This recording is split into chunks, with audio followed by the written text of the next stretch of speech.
Awesome. All right, we're live.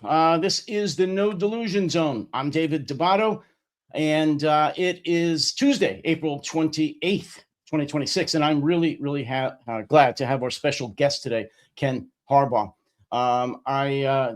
He's got such a long list of credits. In fact, he is exactly who I want to be when I grow up. Really, he's done a lot, and I'm serious. I'm not going to list them all. Ken Harbaugh is a veteran. He is a former U.S. Navy aviator, combat veteran, and he has done a lot since he's left the military. And we're going to talk about some of them today. He has his own, and let me put this up here, podcast on the Midas Network, which is this right here. I encourage folks to take a look at that. And this is actually his smiling face.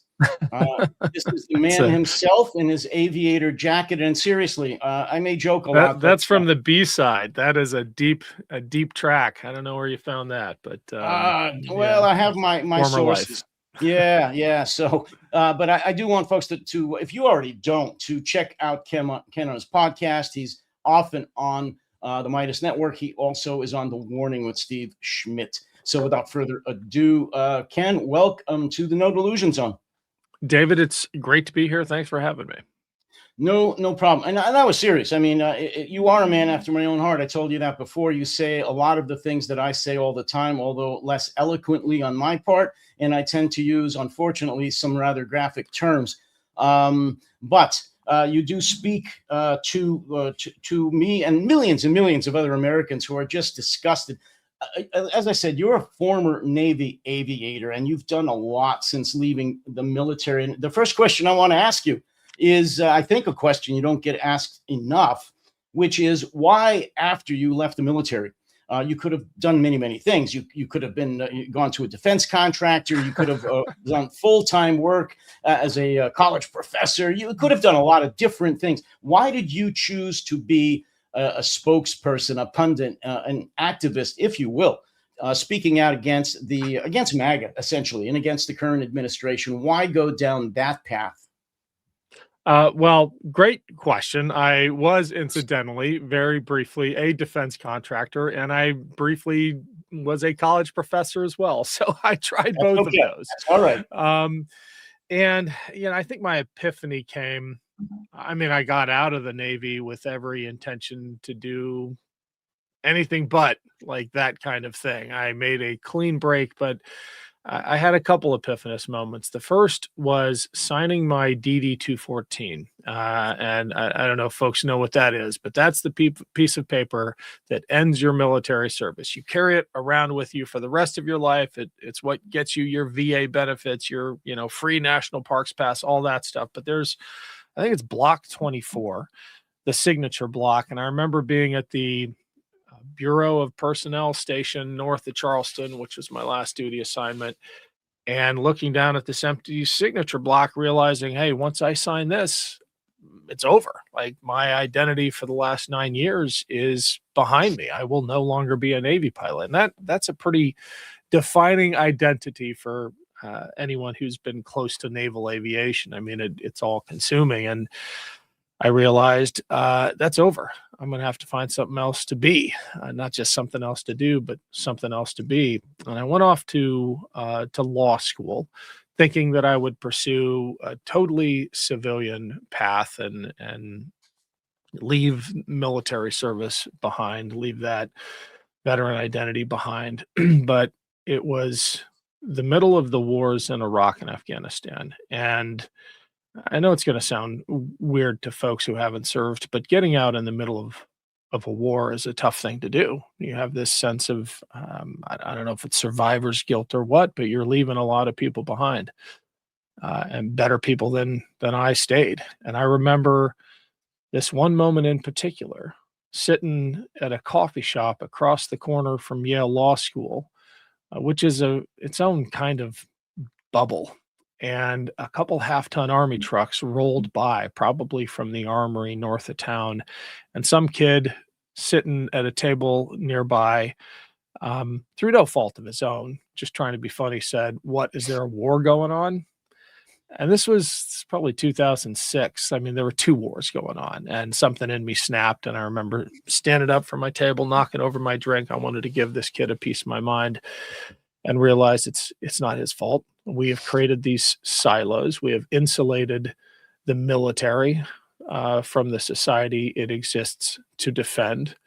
And I found myself very shortly after that, a few days after that, driving down to Bethesda Naval Hospital to meet with some of the Marines who were recovering there from their injuries in Iraq and Afghanistan. I think that's what set me on this path. There was one conversation in particular talking to a Marine, very young Marine, about to be wheeled into his 10th reconstructive surgery. And he looked me in the eye and said, "Sir, I lost my legs, but that's it.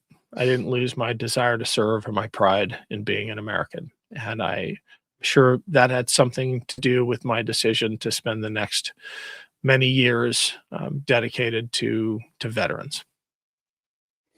And that was it. That was your epiphany, and that set you on the track to the to be the. No, I mean, you are an activist. Obviously, you've done, and I didn't read it all. I mean, you were a Democratic nominee for the U.S. House of Representatives in Ohio. You've done a lot of writing for the Atlantic, the Bulwark, the New York Times, and others. And as I mentioned briefly, you did an award-winning film called and I just mentioned it here, Against All Enemies. Let's launch right into that, because unfortunately, I know you do have a hard stop coming up that you've got to go. Briefly, what is the Against All Enemies film about? Because I do want folks to watch it. Yeah, well, I think I failed to answer the heart of your question, which was how I got onto the pro-democracy bent. I mean, that was something I felt compelled to do in the aftermath of Donald Trump's first election, and we can get into that if you want. But Against All Enemies came out of the January 6th insurrection, and sitting in my driveway as it was happening, listening to the radio, I actually texted my wife. I said, come down here. This is a moment that is going to reshape America for the, I don't know what exactly I said, but it felt like a 9/11 moment. One of those things that is going to define us as a country, that history books are going to be writing about 100 years from now. And when I realized over the next few days how many veterans had been involved in that, when I saw those tactical stacks working their way through the crowd to help breach the Capitol, and I realized, wow, something is deeply, deeply wrong in veteran culture, that so many of us are drawn to that thing. And I understand it now. There is this deep longing for mission and community and a sense of purpose. And I spent years trying to create channels for that through the Mission Continues and Team Rubicon. Team Rubicon is something I'm still incredibly proud of. It's retrained over 100,000 veterans to be disaster responders. That's how that desire to continue serving and to be part of something bigger than yourself after leaving the military, that's what that should look like. It shouldn't be the 3%ers or the Oath Keepers or the Proud Boys, but they offer something that is missing for too many veterans leaving the service, which is that sense of community and camaraderie, and also the lie that the oath of office obliges you to do something like this, and that's ultimately what I came to in the course of making this movie, Against All Enemies, with my co-producer Sebastian Younger. People who served in the military probably know his name from Restrepo and Korengal. He also wrote Tribe, the defining work about military camaraderie. And look, I think the folks who breached the doors and who assaulted cops and who threatened to hang Mike Pence should be held accountable. But I think a lot of folks have escaped accountability. And those are the ones who provoked this and then ran like cowards when what they had unleashed came for them. I'm talking about Josh Hawley running through the halls of Congress for his life. I'm talking about tough guy Mark Wayne Mullen, now the head of DHS, cowering behind the real heroes of that day, who he has refused to honor ever since. And you see that photo of Mark Wayne Mullen guarding empty benches in the House chamber. I think we have a lot of work to do to understand where the fault really lays in our society for undermining democracy in such a fundamental way. And the foot soldiers deserve some of the blame, but not all of the blame, not even most of the blame. Well, and I agree, of course, with everything that you say. It just really still really bothers me that any member of the military, from the first day enlistee up to generals, apparently don't get the oath. The words just don't sink in, because it's still it angers me. I'll be honest, it angers me a lot that they could swear their oath of allegiance to the Constitution, and, as you know, have that reinforced in training throughout their entire military career, and then take part in the insurrection on January 6th, or at the very least to cheer it on. I understand the seductive nature of militias. I mean, you have to be stupid if you don't. For military members, it offers the camaraderie, the sense of belonging, tribal. It's got weapons.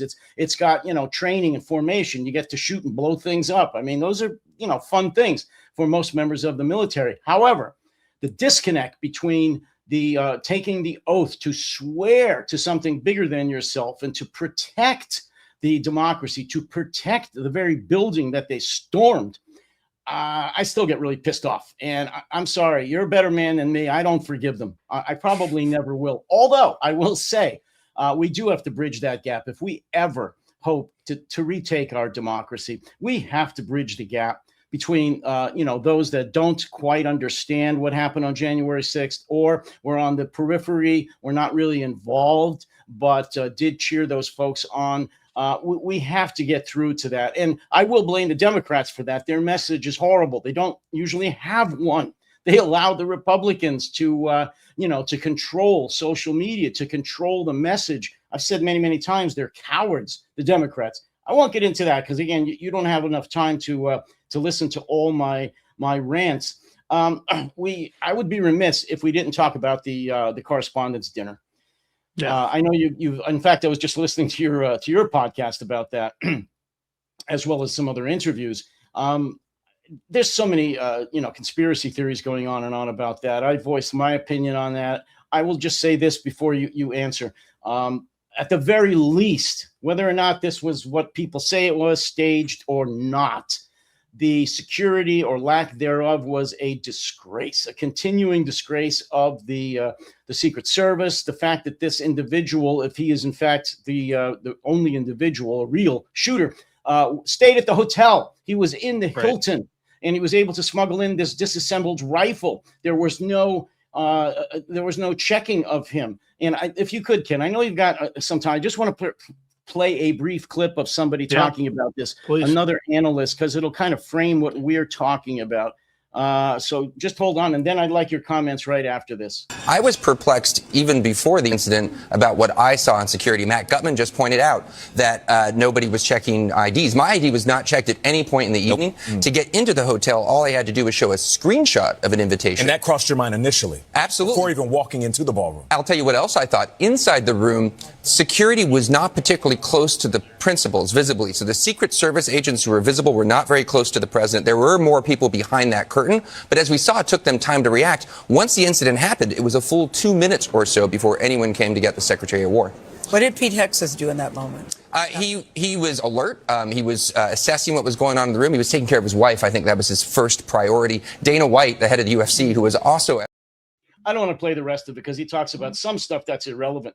But what he said there, a few things, the fact that they didn't even check IDs of people going in is unbelievable. The fact that the shooter got so close to the president, and as was mentioned there, he was half serious. He had a shotgun for one thing, and he was just, he charged the line. If it had been 2, 3, 4, 5 different serious individuals, people that really wanted to do some damage, I question whether or not they could have actually pulled off an assassination. It was a disgrace from start to finish. The lack of security at the hotel, and this individual getting as far as he did. Your thoughts? Yeah, I agree. It's embarrassing for the country, and I think it needs to be said, and I never miss an opportunity to say it, that we have to condemn violence in all political violence in all its forms. A disagreement on policy cannot rise to the level where we resort to violence. And you have heard that from, uniformly from Democratic leadership. You've heard that from the top down, from Barack Obama to Hakeem Jeffries to Chuck Schumer. Democrats are condemning acts of political violence. My fear is that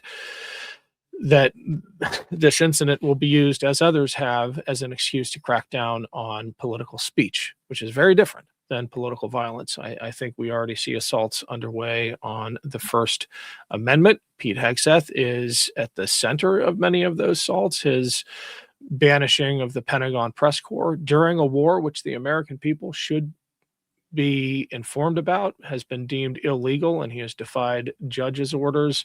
I mean, you saw in the wake of Charlie Kirk's horrific assassination a similar crackdown on freedom of speech, a purging of people in the military who had political and policy disagreements with Charlie Kirk. They were fired for their expressions of free speech. And the Democrats condemned that also at the time. The Democrats, as did I. Yes. I disagree with Charlie Kirk on just about everything, but we do not resort to those kinds of acts in spite of our disagreements. The contrast with Republican leadership could not be more stark, where you had, from the beginning days of his campaign, Donald Trump encouraging the Second Amendment crowd, direct quote, to take care of the Hillary Clinton problem, mocking the brutal attack by a hammer-wielding assailant on Nancy Pelosi's husband, mocking the murder of Melissa Hortman and her husband in Minnesota. At the same time, lowering flags to half-mast for Charlie Kirk while not even mentioning an elected representative's name who was murdered by a MAGA assailant. The contrast is clear. I hope Americans see it, because the rot starts at the top. When you have a commander-in-chief, when you have a president who is violent by nature, and I've talked to family members of Donald Trump about this. It is something in his soul. He is a violent person, and it has infected the Republican Party. Democrats draw a sharp contrast with their condemnation of violence every time it happens. Ken, why are so many, and I'm talking tens of millions of Americans, drawn to the cruelty? Forget politics, forget agendas, because I don't think Trump has an agenda except himself. Why are so many tens of millions of Americans drawn to the cruelty, the obscenities, the crass, crude behavior exhibited by not only Donald Trump, but all his MAGA followers, his cult? Yeah. What is it about that attracts them? So I think in peacetime, it's entertaining. It's the Coliseum.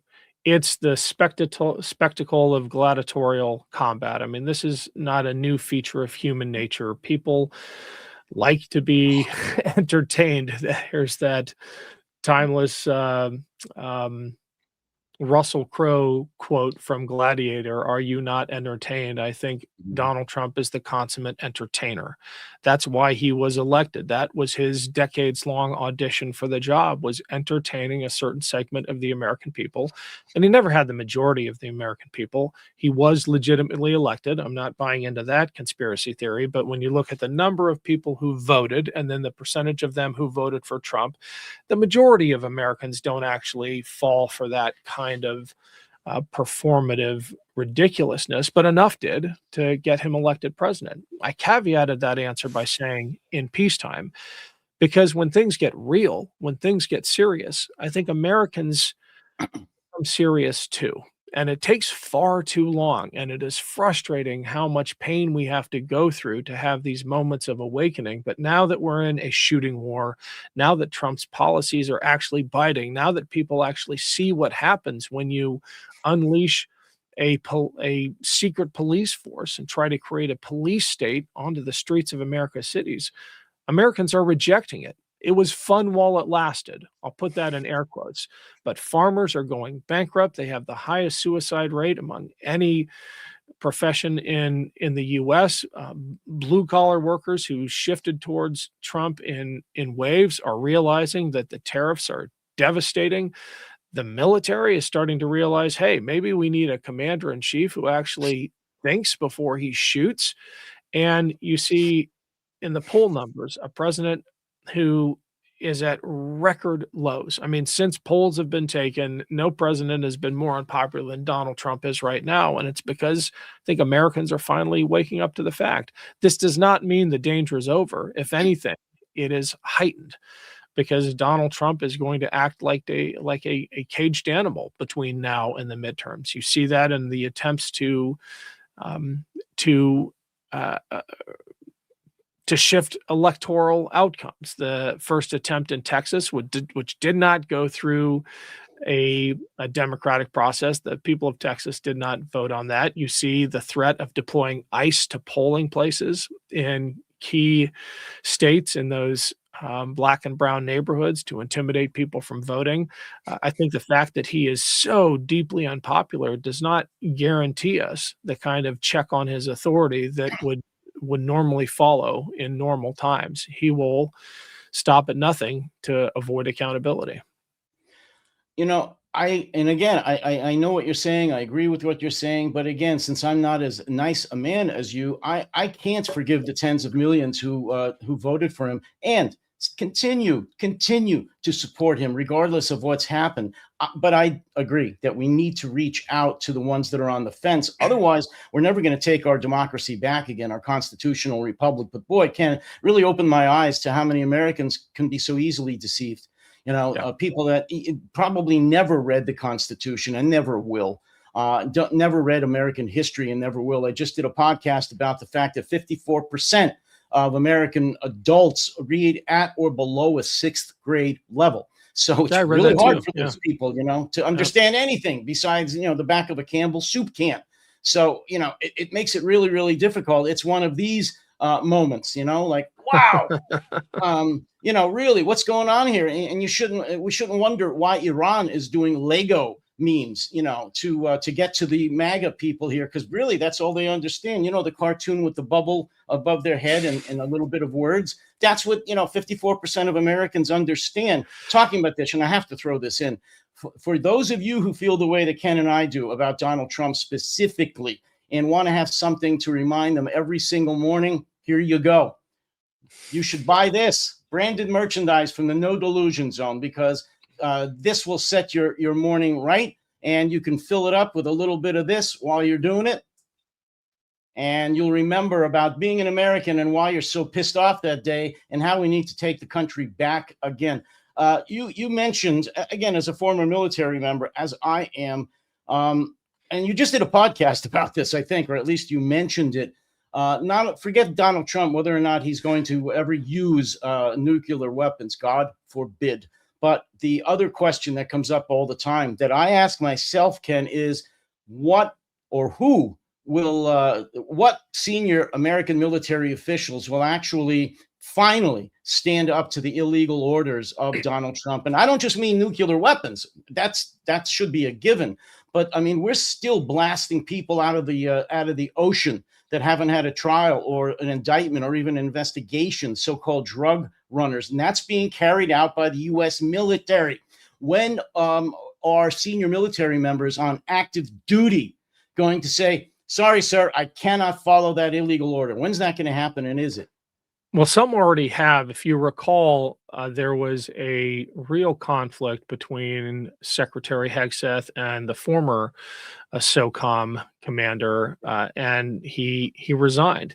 Now, I think we are fast reaching the point, and for most of, if not all of America's military history, that's been the path. If you object to an illegal order, you resign in protest, your career's over, you got a hard time. I mean, it's a big sacrifice, right? Tough time getting that prime consulting job or whatever those retired GFOs are supposed to go get, but you still do it out of principle. I think we're at the point now, and I participate in plenty of tabletop exercises. We're supposed to call them that instead of war games these days, but they game out these kinds of scenarios. What happens if, for example, Trump threatens to invoke the Insurrection Act or try to do what he did in the first term and deploy the 82nd Airborne onto the streets of America's cities. And I think the answer for today's GFOs, general and flag officers, is not to resign and protest, but get fired. Make it hard.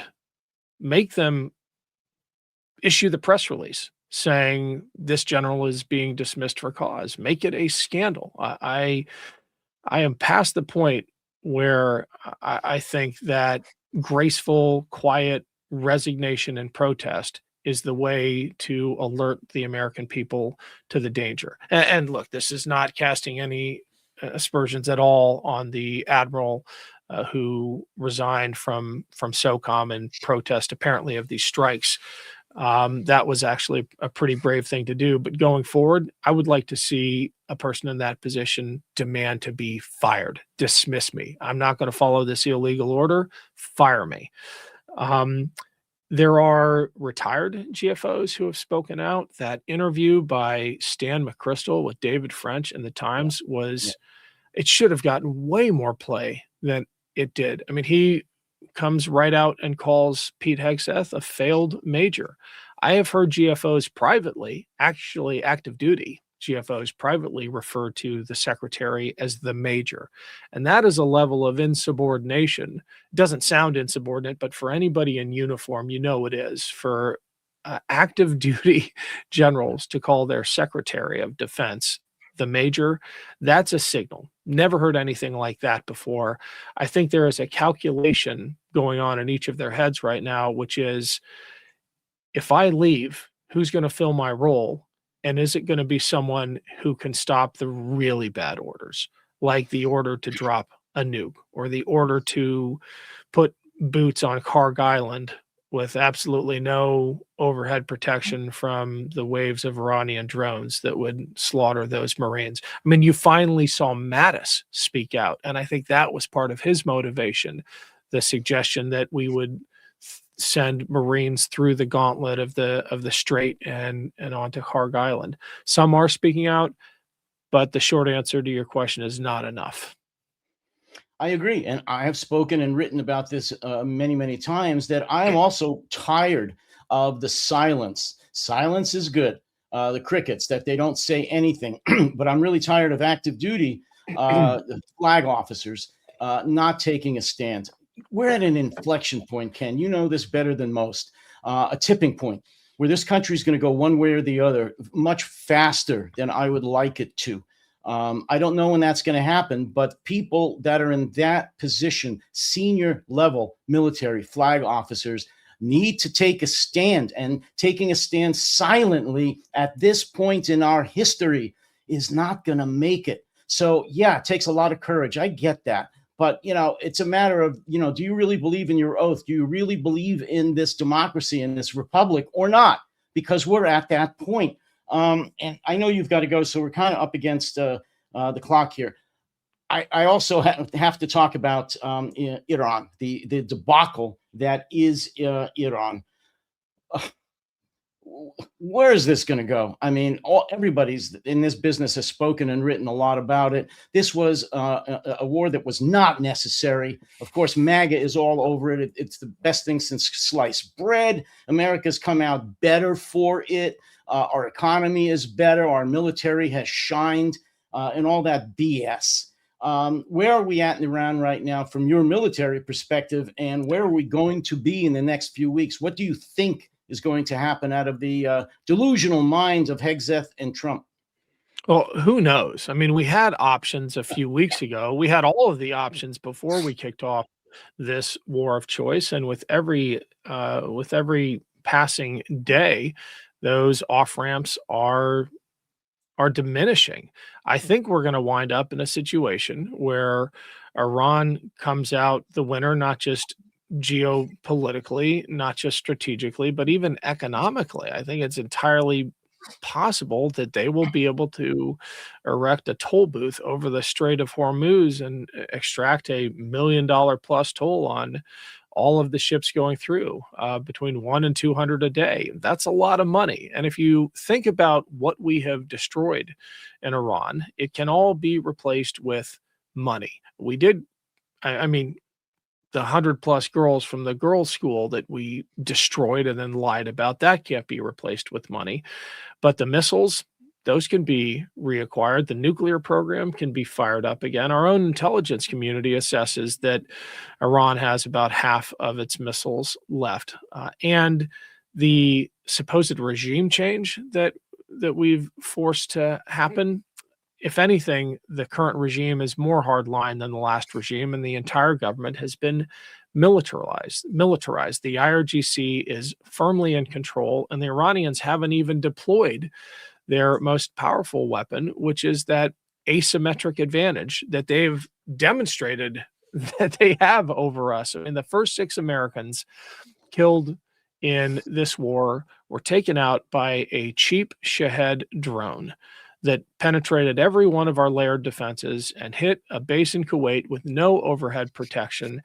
And the arrogance of this Secretary of Defense to dismiss this drone that killed 6 of the people for whom he's responsible, to dismiss it as a squirter after rejecting the help. And this is going to sound like a segue. It's not. After rejecting the offers of help from the Ukrainians for years, who figured out how to take down these drones, who have perfected the art of counter UAS, who have perfected the art of taking down exactly this kind of drone. It's the Shaheds that were raining terror over Ukrainian cities for the past few years.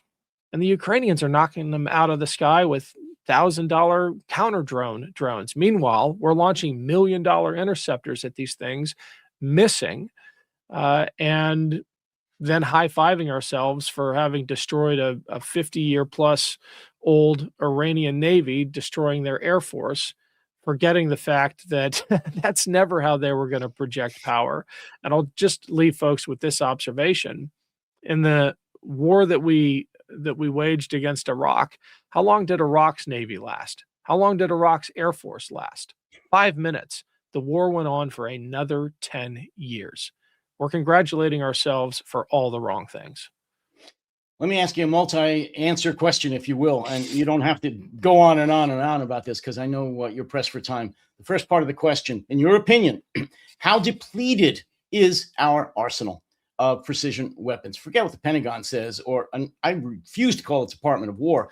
How depleted are we? And also, realistically, how defenseless is Iran right now after all the bombing that we've done? So are we depleted, and is Iran really defeated or depleted? No, Iran's certainly not defeated or depleted. The missile that shot down the F-15 was a man-pad, a shoulder-fired surface-to-air missile. We're not taking all of those things out. We're not even taking a majority of those things out. You can't. You can hide one of those in the trunk of a car.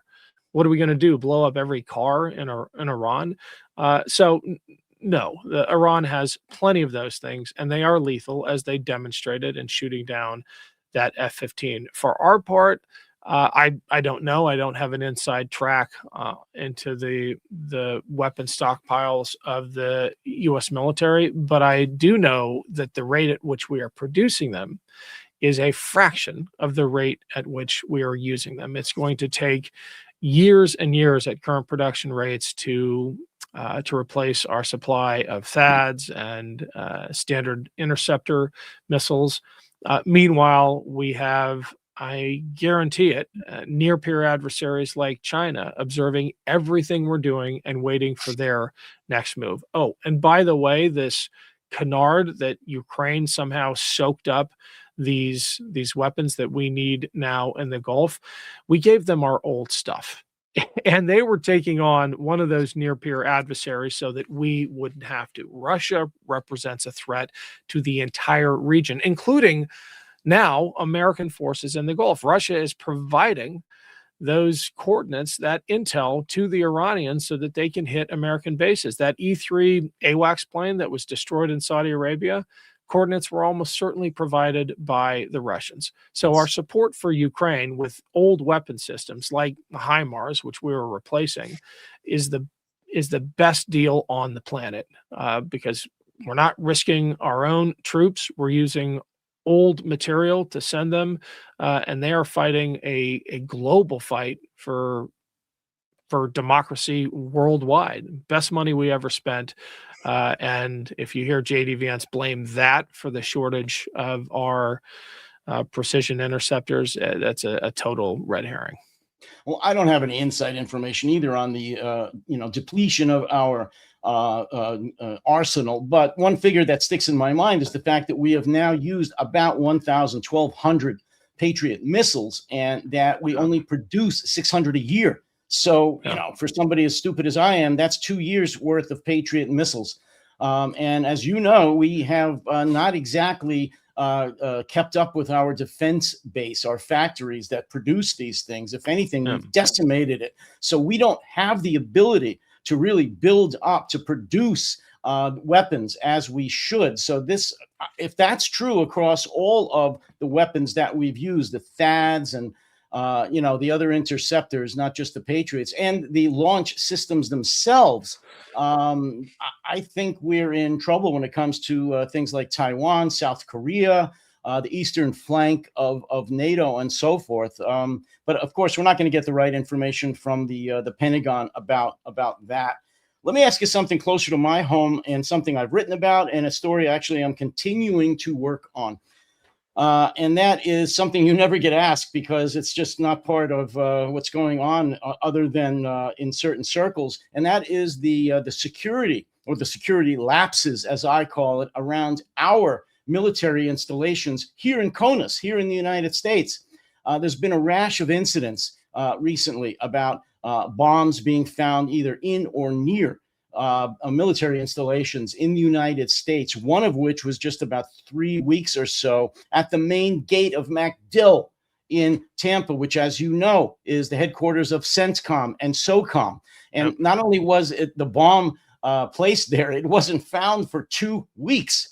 And even though they made a search of this, I did some looking. I actually wrote a story about this 5 years ago, where I was able to go onto the base myself with very little checking at all. At the time, I had 2 Russian nationals with me who were here legally. They didn't ask for their ID. They didn't look in my car. They didn't look under the car. They didn't have bomb-sniffing dogs. They didn't look in the trunk, just nothing. Just look for my, scan my ID and said, "Have a nice day." We proceeded to roam around the base. We took pictures in front of and against the door of SOCOM headquarters and CENTCOM headquarters. We walked up to the OSI office. We walked right into a hangar, which was not guarded and had nobody there for 3 or 4 hours. So this bomb was just found about 3 weeks ago, and I can't get anybody to talk about it, but there is media working on it now, so I won't get into that. There is a story to come. Do you have any opinions at all, or just thoughts about the fact that during a war where there are probably sleeper cells in the United States from Iran and others, Chinese, it was a Chinese national, by the way, who planted the bomb at MacDill. Do you believe, or what do you think about the security of our installations? If they're anything like the sterling performance of the Secret Service, I worry a lot. Well, let me give you the nightmare scenario. I think one-off bombs are certainly threatening, and there's something to worry about, and there's no excuse for that kind of lapse. But I was in Ukraine during what the Ukrainians called Operation Spiderweb, which was a masterstroke of Ukrainian ingenuity and bravery and intelligence, in which they pre-positioned trucks with containers on the backs deep inside Russian territory, close to Russian military bases. Some of these pre-positioned trucks were 1,000 kilometers inside Russia. And in a matter of minutes, they deployed probably less than $1 million worth of drones from panels that opened up on these containers. They took off and they struck up to a third of Putin's strategic air fleet, destroyed billions upon billions of dollars worth of, in some cases, irreplaceable strategic air assets with $1 million worth of drones. Incidentally, that operation, those details were never shared with American intelligence, because the Ukrainian intelligence service could not trust our own intelligence community. That's a damning indictment of Tulsi Gabbard and her leadership there. But right now, this morning, There is literally nothing in the US to protect us from exactly that kind of attack from the Chinese or the Iranians. And the drones that the Ukrainians used to launch that attack are not super sophisticated, cost, a few $1,000 each. Uh, there is nothing preventing a truck with a bunch of drones hidden in the back from pulling up next to Whiteman Air Force Base, or a container ship pulling into Seattle Harbor or Long Beach or Baltimore and launching a devastating drone attack on American infrastructure. We are totally exposed to that kind of thing. Meanwhile, we're supposed to be comforted by an FBI that is led by Kash Patel, who dismissed all the Iranian experts in the agency. We're supposed to be comforted by an IC led by Tulsi Gabbard, who is more focused on raiding election courthouses, election offices in Fulton County, Georgia, than she is on protecting the homeland. And we've got a, air quotes, Department of Homeland Security that is rounding up grandmothers and moms dropping off kids at daycare in minivans. They just detained the widow of a GI, an 85-year-old plus French woman who married her sweetheart from World War II. I mean, what are we doing? Of course, we should be worried. We are as exposed as a country as the White House Correspondents' Dinner was as a ballroom. The entire country is the Washington Hilton right now. And I understand why the military or intelligence officials at the senior level refuse to address this on the record. But I'm sorry, the damn American media has fallen down. And it's only because of podcasters like yourself, myself, and, the Midas Network and several others that are actually doing or saying anything about this. We don't have a media anymore. They're a joke. They're not protecting us from anything. And it really just pisses me off. And you're right. I mean, what you just said should not be allowed to happen. But it is happening, and we should not, as Americans, feel secure in our own country, and certainly not our military bases and our sensitive targets. And these are allegedly, Ken, as you know, hardened targets. My God, what about the soft targets, which are all over the place? Don't even want to get into that. We don't have time. Any last thoughts to further darken the skies of people who aren't already depressed about the future of America? Okay, I'll ask you one last question, and I'll let you go. What do you think? What are your thoughts about the 2026 election? Is the GOP, is MAGA actually going to do what they've said they're going to do, which is to interfere, to control the elections by placing DHS people all around the polling places? Or, as I think it was Stalin used to say, it's not how many votes they get, it's who counts the votes. Are they going to have their own people counting the votes? Is the election going to be compromised because of MAGA in November, in your opinion? Well, this was actually going to be my last reflection, so I'm glad you asked the question. And I think the exact Stalin quote, not in Russian, but he said, "It doesn't matter who votes. It matters who counts the votes and how."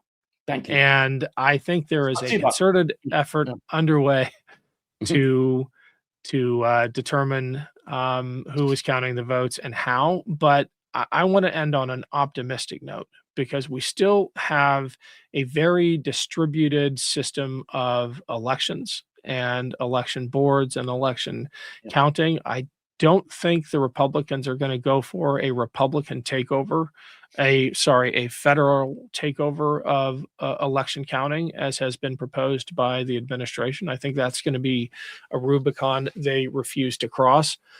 And I think the American people's verdict is going to be rendered in November and then in 2028 in such numbers that it will be impossible this time to rig it, to influence it. It is one thing for the president to call the Secretary of State in Georgia and say, "Find me 11,000 votes." I mean, he did that and proved that it almost worked. It will be another thing altogether to call a Secretary of State and say, "Find me 100,000 votes, find me 1,000,000 votes." So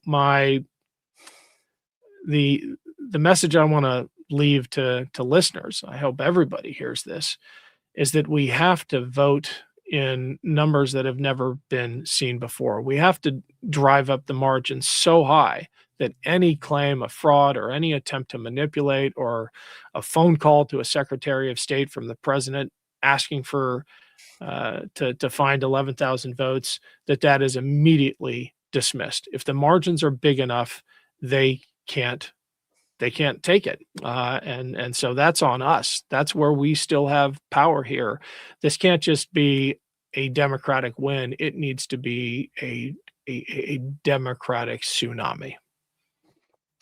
And on that optimistic note, which I actually share with you, I know you're going to have to go. Ken, thanks so much. Ken Harbaugh, thank you so much for being here. I hope you actually get a chance to talk here again soon. And if you could hang on just for a moment after we go off the air. But to everyone else, as I always tell you folks, please take care, stay safe, and stay sane. Thanks, David.